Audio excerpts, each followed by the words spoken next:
Mliambiwa ati asiyesikia la mguu vunjika guu, ndio? Sasa kuna kijana kiburi hapa hivi, taka look. One of the contestants is too nervous to start dancing, so in order to get confidence, the judges let his mum speak to him. I think that conversation helped him, guys.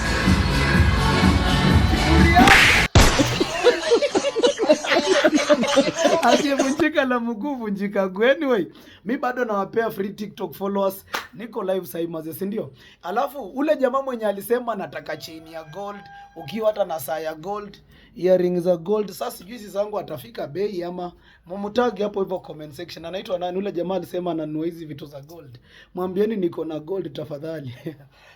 Akuja na kilo, na akikuja pia kuwe na pesa ready, sawa sawa. Hakuna kubagain. Kama itafika 3 million mimi ya pesa zangu tuachane. Anyway, my new TikTokers under 1k to 10k followers. This video is for you. Niko hapa kukwambia bado nasaidia watu kupata followers. What you need to do, save hii video kwa favorites, alafu guza kwa hiyo share button, ucopy link na tap on my profile picture ukuje niko live sasa. Kuna watu hatawajuangi kuingia live yangu. So unaguza tu kwa profile itakuleta live. Sawa sawa. See you soon.